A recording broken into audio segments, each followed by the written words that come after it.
والصلاة والسلام على من لا نبي بعده لا رسول بعده ولا معصوم بعده أما بعد أعوذ بالله من الشيطان الرجيم بسم الله الرحمن الرحيم أولئك على هدى من ربهم وأولئك هم المفلحون إن الذين كفروا سواء عليهم أنذرتهم أم لم تنذرهم لا يؤمنون ختم الله على قلوبهم وعلى سمعهم وعلى أبصارهم غشاوة ولهم عذاب عظيم صدق الله مولانا العظيم اللهم صل على محمد أفضل صلواتك بعدد معلوماتك وبارك وسلم عليه درود پڑھیے.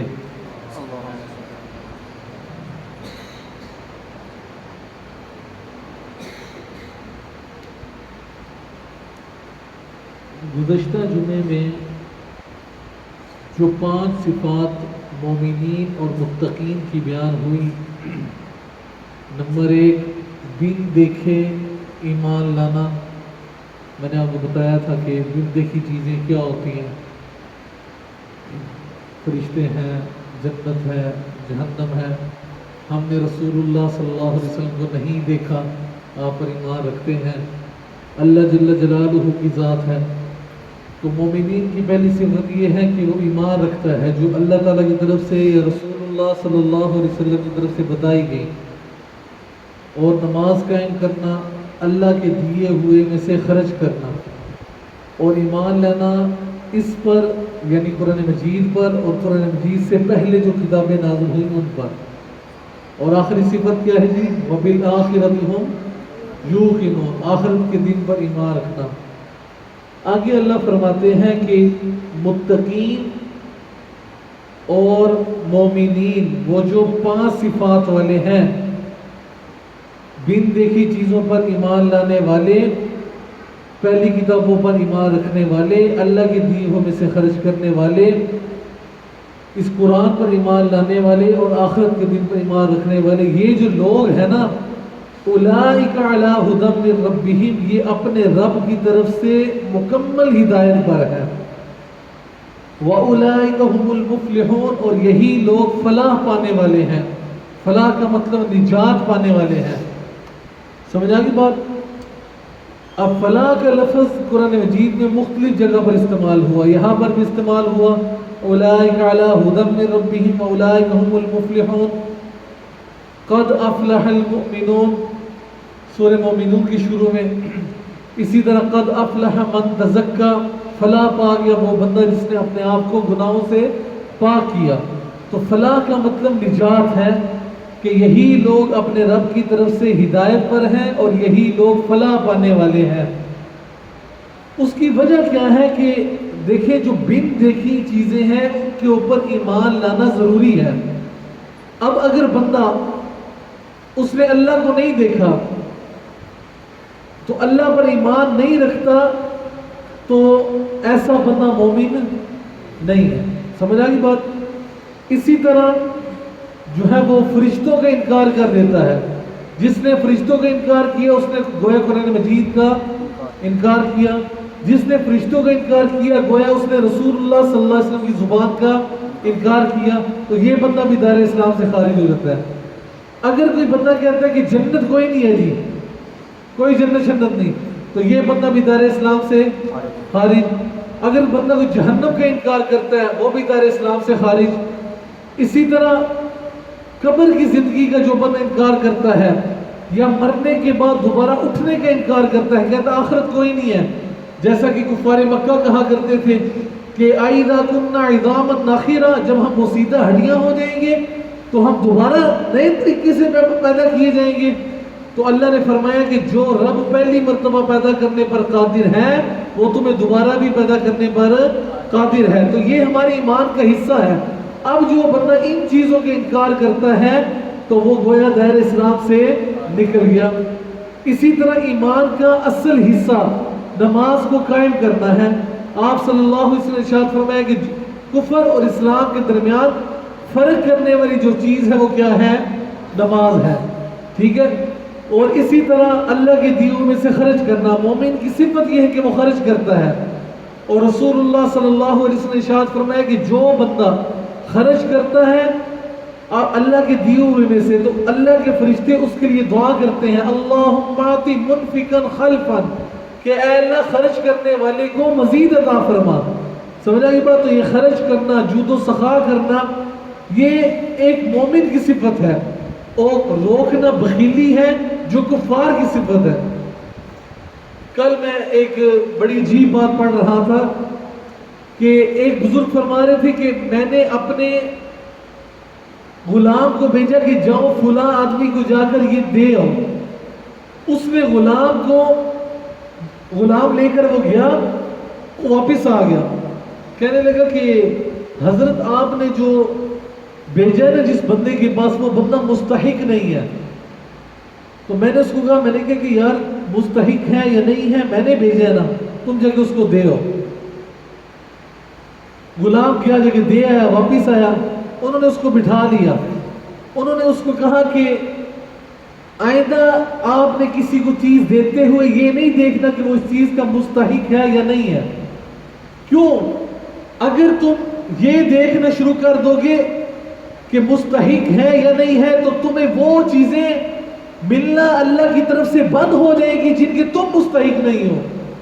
ہمیں اللہ کی طرف سے کتنی ایسی نعمتیں ملی ہیں کہ جن کے ہم بھی مستحق نہیں ہے۔ اس لیے خرچ کرتے ہوئے دے دو۔ اگر کوئی ضرورت مند آ گیا، ٹھیک ہے، تو اس کو ڈانٹو نہیں، ٹھیک ہے، تم نے اپنے پاس سے نہیں دینا بلکہ اللہ کے دیے ہوئے میں سے خرچ کرنا ہے، تو دے دے بھائی اپنی استطاعت کے مطابق۔ اور اگر نہیں دے سکتے تو اما السائل فلا تنہر، تو اس کو جھڑکے نہیں، زد و کو مت کریں، ٹھیک ہے، اس کو باتیں مت سنائیں، معذرت کر لیں کہ بھائی معذرت آپ چلے جائیں، ہم آپ کو نہیں دے سکتے، اور دفعہ ہو جا اب فلانے ٹھیک ہے، ہٹا کٹا ایک کماندہ نہیں ہے کہ کرتے رہتے ہیں، بازو اللہ کے طرف دیتے ہیں، پیر دیتے ہیں، ٹھیک ہے، 10 باتیں اس بیچارے کو سنا کر بھیج دیا۔ ہو سکتا ہے اندر اس کی کتنی مجبوریاں ہوں جو ہمیں بظاہر معلوم نہ ہو رہی ہوں۔ تو ایمان والوں کی صفت یہ ہے کہ اللہ کے دیے ہوئے سے خرچ کرتے ہیں۔ اسی طرح قرآن مجید کے اوپر ایمان لانا یہ مومنین کی صفت ہے، اور پہلی کتابوں پر بھی میں نے آپ کو بتایا تھا 104 ٹوٹل صحیفے ہیں قرآن مجید سمیت، ان سب پر ایمان لانا ہمارے ایمان کا حصہ ہے۔ اور جب ایک دفعہ صحابہ نے رسول اللہ صلی اللہ علیہ وسلم سے پوچھا کہ یہ جو ہے وہ جن کے اندر صفات پائی جاتی ہیں 5، وہ لوگ کون ہیں؟ تو آپ صلی اللہ علیہ وسلم فرمایا کہ وہ لوگ جنتی ہیں۔ تو صحابہ نے کہا کہ اے اللہ کے رسول، پھر ہم جنت کے مستحق ہوں گے؟ تو آپ صلی اللہ علیہ وسلم فرمایا کہ جی، جس کے اندر بھی یہ 5 صفات پائی جائیں گی وہ جنت کا مستحق بن جائے گا۔ سمجھ آ گئی بات؟ تو یہی لوگ اللہ تعالیٰ کی طرف سے ہدایت پر ہیں، اور یہی لوگ فلاح پانے والے ہیں۔ یہ تو ہوگی پہلی گروہ، پہلا گروپ، پہلی جماعت۔ دوسرے لوگ گروپ کفار کا ہے، جس سے قرآن مجید ذکر کر رہا ہے ان الذین کفروا، بے شک وہ لوگ جنہوں نے کفر کیا، سواء علیہم، برابر ہے ان پر، انذرتہم ام لم تنذرہم لا یؤمنون، کیا آپ ان کو ڈرائیں یا نہ ڈرائیں، لا یؤمنون، وہ ایمان نہیں لائیں گے۔ اس کا عام جو مخاطب ہے وہ عتبہ ہے، شیبہ ہے، ابو جہل ہے، بڑے بڑے کفار ہیں، عام جو اس کا مخاطب ہے۔ لیکن اس کے اندر عام دوسرے مسلمان بھی وہ آ جاتے ہیں کہ جو ہے وہ کفر کے اندر ہے، اور آج تک اسلام کی دعوت کے باوجود وہ لوگ مسلمان نہیں ہو رہے۔ ہوتا یہ تھا کہ آپ صلی اللہ علیہ وسلم بہت کڑتے تھے، غم کھاتے تھے کہ میری امت کا ایک ایک بندہ جو ہے وہ جہنم سے نکل کر جنت کے اندر جانے والا بن جائے۔ اسی وجہ سے اللہ نے 15ویں پارے کے اندر فرمایا فَلَعَلَّكَ بَاخِعٌ نَفْسَكَ عَلَىٰ آثَارِهِمْ إِن لَّمْ يُؤْمِنُوا بِهَٰذَا الْحَدِيثِ أَسَفًا، کہ اے نبی آپ ان لوگوں کی وجہ سے اپنی جان کو ہلاکت میں ڈال دیں گے۔ آپ اتنا غم کھاتے تھے، اتنا افسوس کرتے تھے کہ یہ لوگ مسلمان کیوں نہیں ہوتے۔ سمجھ آ گئی بات؟ تو قرآن مجید میں اللہ نے فرمایا کہ آپ اپنی جان کو کیوں ہلاکت میں ڈال رہے ہیں؟ وجہ یہ ہے کہ مسلمان نہیں ہو رہے۔ کیوں؟ انذرتہم ام لم تنذرہم، آپ ان کو ڈرائیں یا نہ ڈرائیں، یہ ایمان لانے والوں میں سے شامل نہیں ہے۔ کیوں شامل نہیں ہے؟ ختم اللہ علی قلوبہم، مہر لگا دی اللہ تعالیٰ نے ان کے دلوں کے اوپر، وعلی سمعہم، ان کی بصارت کے اوپر، کانوں کے اوپر، وعلی ابصارہم غشاوہ، اور ان کی آنکھوں کے اوپر کیا ہے؟ پردہ ہے۔ کیا مطلب؟ کہ بظاہر کوئی پڑھتا ہے نہیں، آنکھیں دیکھ رہی ہیں لیکن حق کو دیکھتے ہوئے آنکھیں حق کو قبول نہیں کرتی، دل بات کو سمجھ رہا ہے لیکن دل سمجھتے ہوئے بھی حق کو قبول نہیں کرتا. سمجھ آئی بات؟ کان سن رہے حق کو لیکن سننے کے باوجود وہ حق کو قبول نہیں کرتے. اللہ کیوں قبول نہیں کرتے؟ کیونکہ اللہ نے مہر لگا دی. مہر جباریت جس کو بولتے ہیں کہ اللہ نے اپنی جباریت والی مہر لگا دی. اب ان کے اندر حق کو قبول کرنے کی استطاعت نہیں ہے. اس کی کتنی مثالیں ہیں. ابو جہل کی مثال لے لیں. ابو جہل وہ بندہ تھا جو اسلام کا سب سے بڑا دشمن تھا، اور آپ صلی اللہ علیہ وسلم نے ابو جہل کو اپنی امت کا فرعون کہا ہے. آپ کو پتہ ہے آپ نے فرمایا کہ یہ میری امت کا فرعون ہے. کس طرح؟ وہ حدیث کے اندر آتا ہے، حضرت عبداللہ ابن مسعود رضی اللہ تعالیٰ عنہ ایک صحابی ہے اور بڑی کمزور پنڈلیاں تھی ان کی.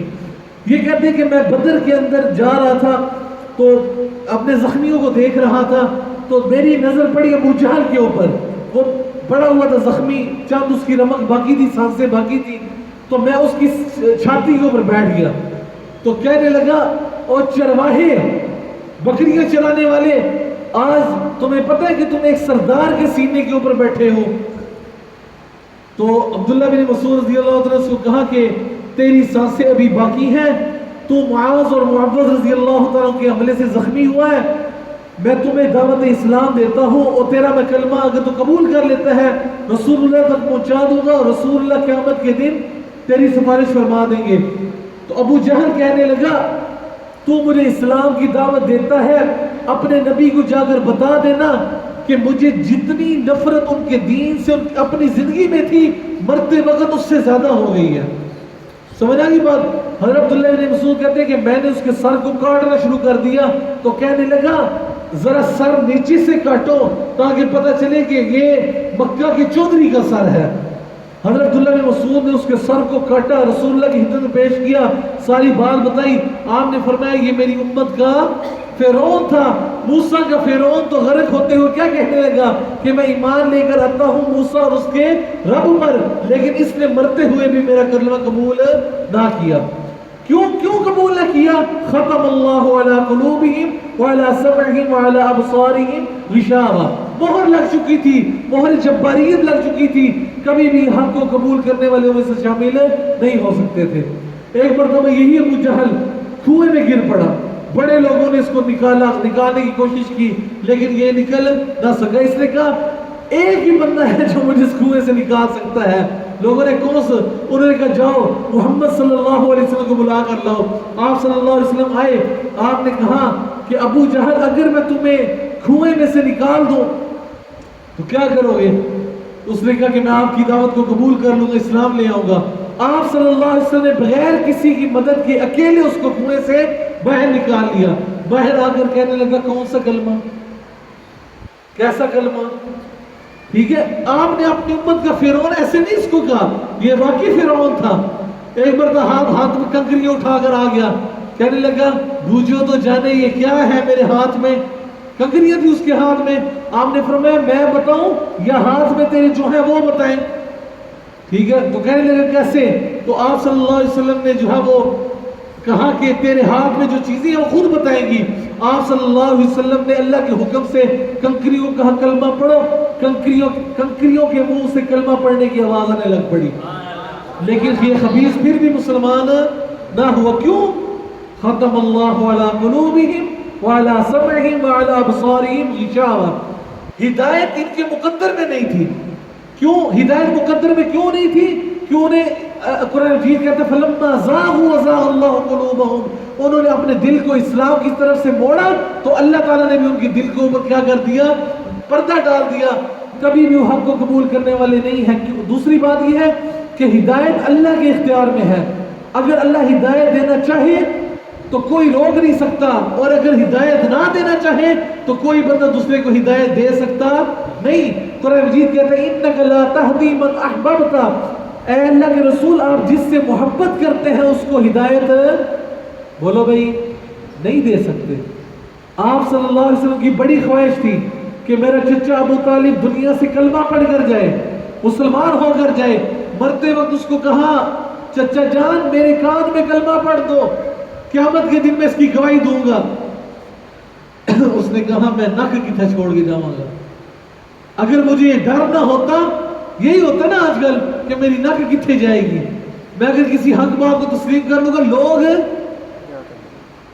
لوگ کیا کہیں گے، تو وہابی ہو گئے، سمجھ آئی بات، میرا بائیکاٹ ہو جائے گا، لوگ مجھ سے بات نہیں کریں گے. لیکن جنہوں نے حق کو قبول کرنا ہوتا ہے وہ ان باتوں کی پرواہ نہیں کرتے، وہ فتووں کی پرواہ بولو بھائی نہیں کرتے، وہ ان چیزوں سے نہیں گھبراتے. حق کی بات سمجھ میں آ گئی، اس کو قبول کر لیا، پھر مقابلے میں بھائی آ گیا، مقابلے میں بہن آ گئی، باپ آ گیا، بیٹا آ گیا، خاندان آ گیا، کنبہ آ گیا، برادری آ گئی، دوست آ گیا، عزت قارب آ گئے. بھائی نہیں، بس مجھے قرآن کی بات سمجھ میں آ چکی ہے، اب میں قرآن کے ہوتے ہوئے کسی اور بات کو تسلیم نہیں کر سکتا. یہ مومن کی صفت ہے. لیکن کفار کی صفت کیا ہے کہ وہ ضد بازی کرتے ہیں، چونکہ چنانچہ کی طرف آتے ہیں کہ نہیں طویل کرو گے، یار ایسا مسئلہ نہیں ہے، یہ اس طرح مسئلہ ہے، چونکہ ایسا ہوا ہوگا پھر ایسا ہوا ہوگا. اس لیے تعویلات کی طرف نہ جائیے، قرآن مجید جو ہمیں سمجھا رہا ہے ہمیں اس کی طرف آنا چاہیے. اور ہدایت کس کو ملتی ہے؟ ان اللہ لا یغیر ما بقوم حتی یغیروا ما بانفسہم. اللہ نے اس قوم کی حالت آج تک نہیں بدلی جس کو خود اپنی حالت کے بدلنے کا خیال نہ ہو. یہ آپ نے شعر بھی سنا ہوگا، علامہ کا غالباً شعر ہے کہ خدا نے آج تک اس قوم کی حالت نہیں بدلی نہ ہو جس کو خیال حالت اپنی کے بدلنے کا. یہ اسی آیت کا ترجمہ ہے، ان اللہ لا یغیر ما بقوم حتی یغیروا ما بانفسہم. انابت آپ نے شروع میں پڑھا، ھدی للمتقین. متقین کون ہے؟ انابت کرنے والے، رجوع کرنے والے، دل میں سے ضد پیچھے رکھ کے مسئلے کو سمجھنے والے کہ بھئی یہ مسئلہ ہے. اور جنہوں نے ضد نہیں نکالی، عتبہ نے نہیں نکالی، شیبہ نے نہیں نکالی، ابو جہل نے نہیں نکالی، ابی ابن خلف نے نہیں نکالی، آج وہ جہنم کے ایندھن بن چکے.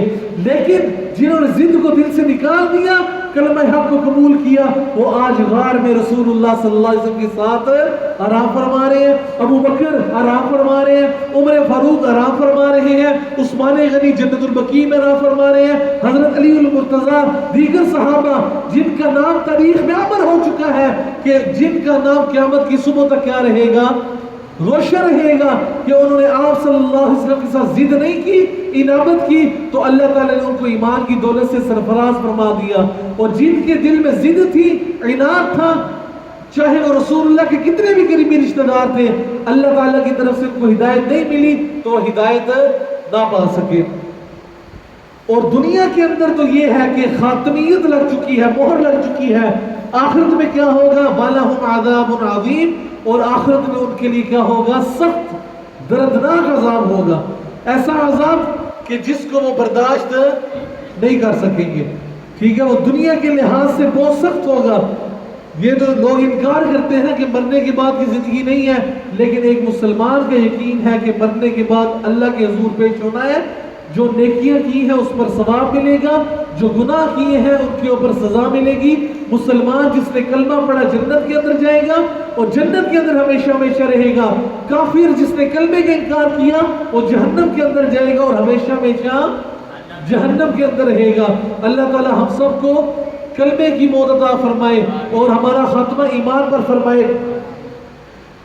ایمان والوں میں جو ہے وہ بہت سارے بڑے جلیل القدر صحابہ ہیں، لیکن ایک صحابی جس کا کل یوم شہادت بھی گزرا وہ کون ہے؟ عمر بن بولو بھائی، عمر بن خطاب رضی اللہ تعالی عنہ. ان کے حوالے سے چند گزارشات آپ کے سامنے پیش کر دیتا ہوں. عمر بن خطاب وہ شخصیت ہے کہ 39 لوگ مسلمان ہونے کے باوجود بھی اسلام کو کوئی تقویت نہیں ملی. آپ صلی اللہ علیہ وسلم کے اوپر نبوت آئی، قرآن نازل ہوا، آپ کو دعوت کا حکم دیا گیا. آپ کی دعوت کے نتیجے میں 39 لوگ مسلمان ہوئے، جن میں حضرت ابو بکر بھی ہیں، عمر بھی ہیں، ابو بکر بھی ہیں، عثمان بھی ہیں، علی بھی ہیں، حمزہ بھی ہیں اور بڑے بڑے صحابہ ہیں. لیکن آپ نے محسوس کیا کہ اسلام کی گڈی کو اگر چلانا ہے تو پھر کون چاہیے؟ عمر بن خطاب چاہیے. تو پھر آپ نے فرمایا اللہم اعز الاسلام بعمر بن الخطاب او بعمر بن الحشام.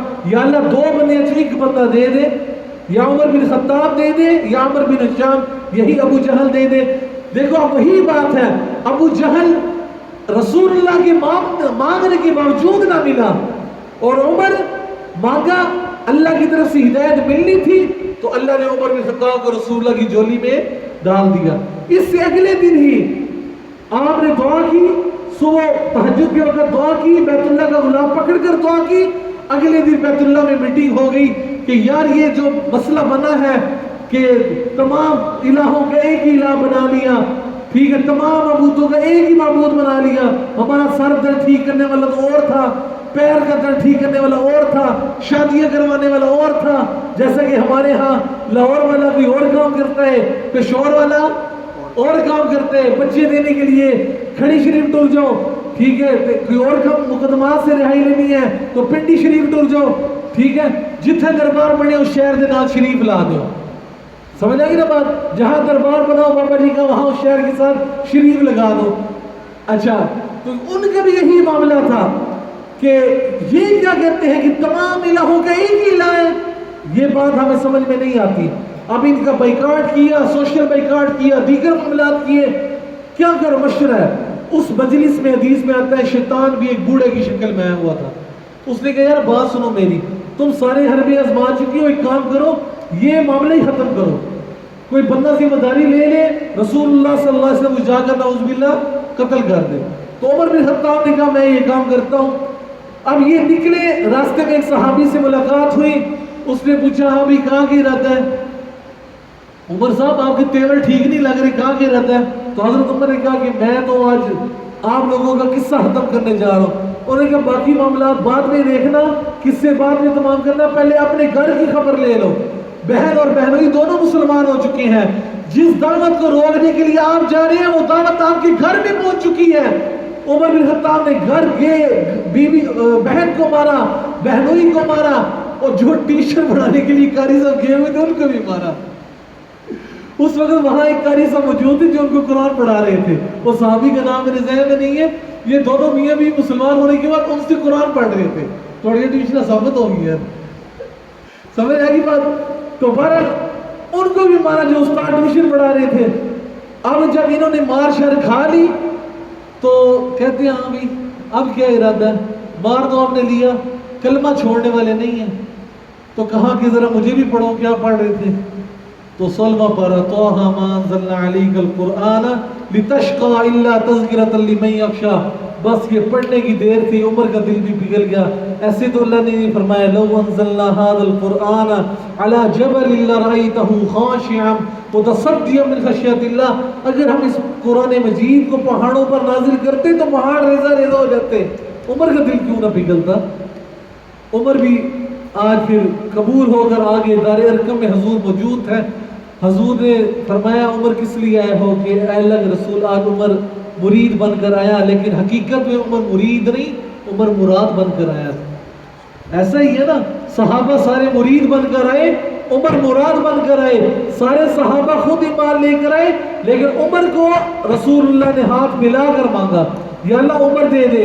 اور جب عمر مسلمان ہوئے صحابہ نے خوشیاں منائی، جبرائیل امین آئے، انہوں نے کہا کہ عمر کے مسلمان ہونے کی خوشی صرف فرشت والے نہیں بلکہ عرش والے بھی منا رہے ہیں۔ سمجھ آ رہی بات؟ یہ عمر بن خطاب ہے جس کے بارے میں رسول اللہ نے فرمایا کہ اے عمر تو جس گلی میں داخل ہوتا ہے شیطان وہ رستہ چھوڑ کر بھاگ جاتا ہے۔ یہ پتہ کیوں فرمایا تھا؟ سنا تو سب نے ہے۔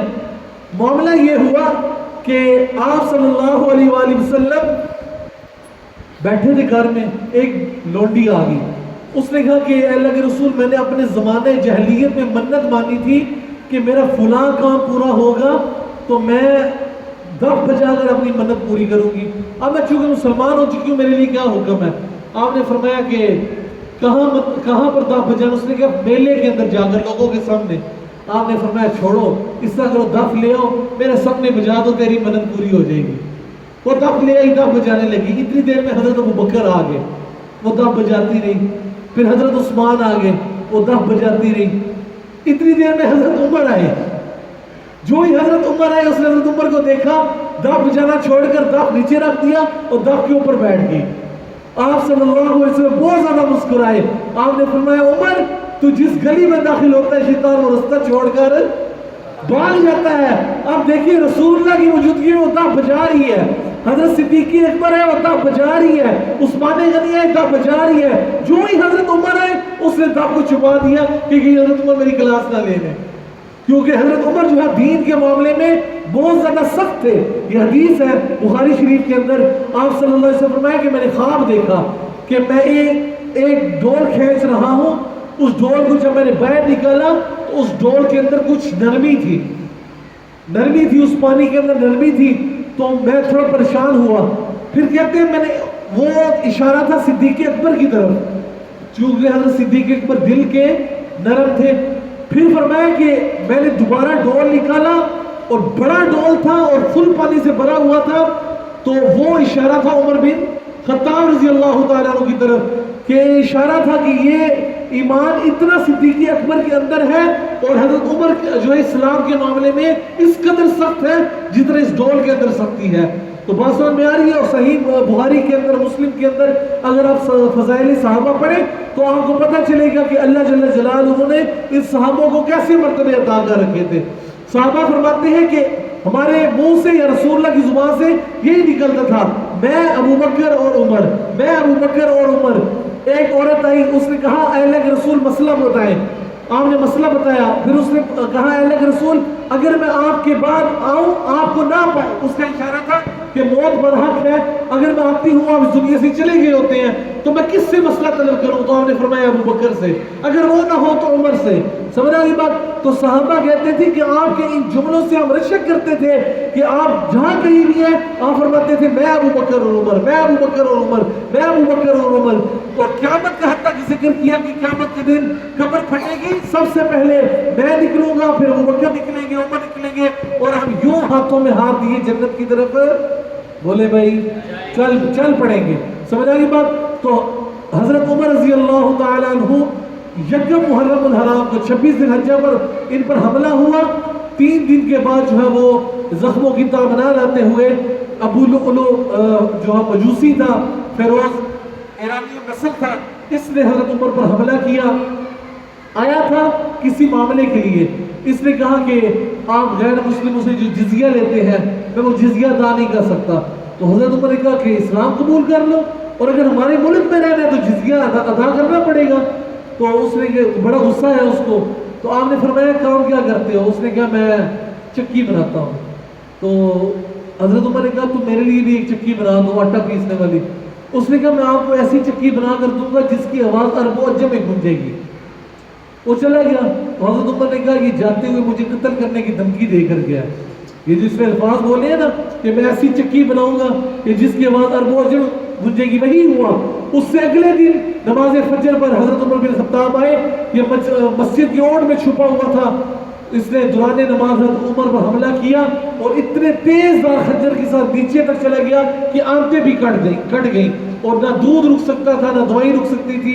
3 دن کے بعد عمر بن خطاب رضی اللہ تعالیٰ عنہ زخموں کی تاب نہ لاتے ہوئے جامع شہادت نوش فرما گئے. آپ کی شہادت پر سب سے زیادہ جو بندہ رویا وہ حضرت عائشہ رضی اللہ تعالیٰ عنہا تھی. اسی وجہ سے جب آپ شہید نہیں ہوئے تھے تو پوچھا اما عائشہ سے کہ اے ماں آپ مجھے اجازت دیں, میں رسول اللہ کے ساتھ تدفین اپنی کرنا چاہتا ہوں.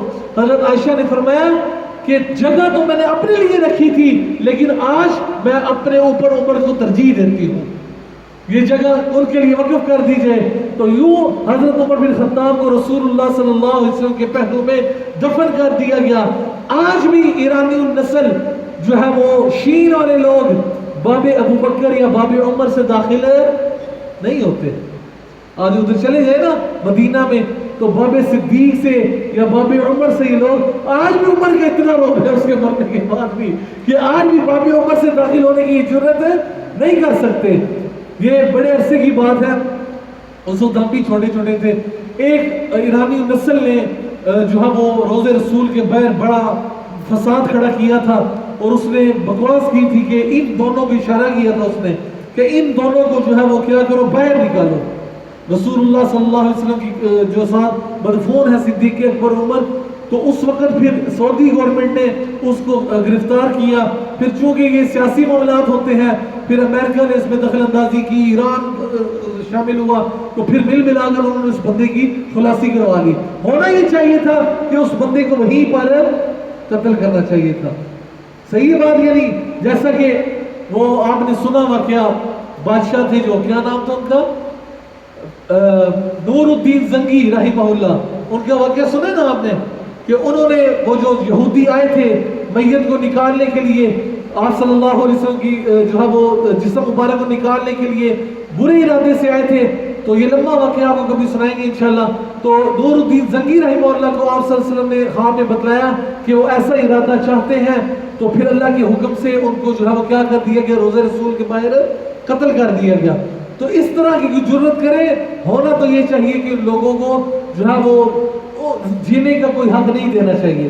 لیکن بہرحال خلاصہ کلام یہ ہے کہ اگر کوئی بندہ چاند کے اوپر تھوکے گا تو تھوک واپس کس کی طرف آئے گا, اپنے منہ کی طرف آئے گا. اس لیے جو بندہ صحابہ میں سے کسی ایک کو بھی اگر برا بلا کہتا ہے تو ان کی شان کے اوپر کوئی فرق پڑتا نہیں ہے. ان کی شان اللہ جل جلالہ نے قرآن مجید میں بیان کر دی, جو رہتی دنیا تک انشاءاللہ العزیز باقی رہے گی. وما علینا الا البلاغ. الحمدللہ.